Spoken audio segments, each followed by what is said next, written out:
ইনকিলাব মঞ্চের আহ্বায়ক শরীফ ওসমান বিন হাদি যে ব্যাটারি চালিত রিকশায় গুলিবিদ্ধ হয়েছিলেন, সেই রিকশার চালক মোহাম্মদ কামাল হোসেন সাক্ষী হিসেবে আদালতে জবানবন্দি দিয়েছেন। তিনি হত্যাকাণ্ডের প্রত্যক্ষদর্শী।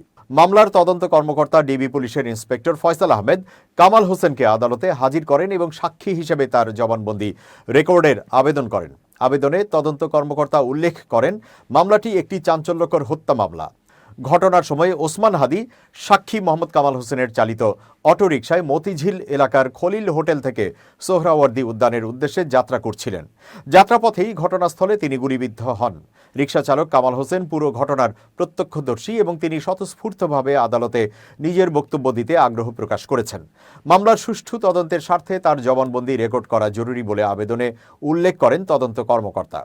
আবেদনের প্রেক্ষিতে ঢাকার মেট্রোপলিটন ম্যাজিস্ট্রেট মোহাম্মদ জামশেদ আলম রিকশা চালক কামাল হোসেনের জবানবন্দি রেকর্ড করেন। বিষয়টি তদন্ত কর্মকর্তা ফয়সাল আহমেদ নিশ্চিত করেছেন। জুলাই অভ্যুত্থান ও আওয়ামী লীগ নিষিদ্ধের আন্দোলনের মধ্য দিয়ে আলোচনায় আসা শরীফ ওসমান বিন হাদি ত্রয়োদশ জাতীয় সংসদ নির্বাচনের ঢাকা ৮ আসন থেকে স্বতন্ত্র প্রার্থী হওয়ার ঘোষণা দিয়েছিলেন। গত ১২ই ডিসেম্বর গণসংযোগের উদ্দেশ্যে বিজয়নগর এলাকায় গেলে তিনি সন্ত্রাসী হামলার শিকার হন।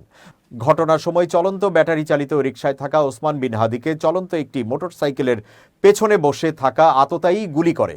গুলিটি সরাসরি হাদির মাথায় লাগে।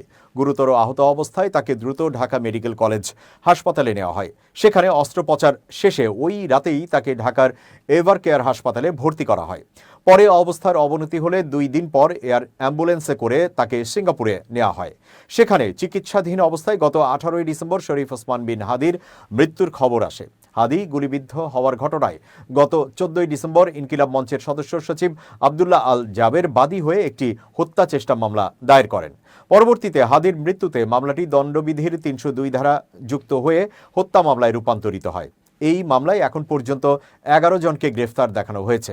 তারা হলেন মামলার প্রধান আসামি ফয়সাল করিম মাসুদের বাবা হুমায়ুন কবির, মা হাসি বেগম, স্ত্রী শাহেদা পারভিন সামিয়া, বান্ধবী মারিয়া আক্তার লিমা, শ্যালক ওয়াহিদ আহমেদ সিপু, রেন্টেকার ব্যবসায়ী মুফতি মোহাম্মদ নুরুজ্জামান নোমানি ওরফে উজ্জ্বল, ফয়সালের সহযোগী মোহাম্মদ কবির এবং ভারতে পালাতে সহযোগিতাকারী সিভিউন ডিউ ও সঞ্জয় চিসিম।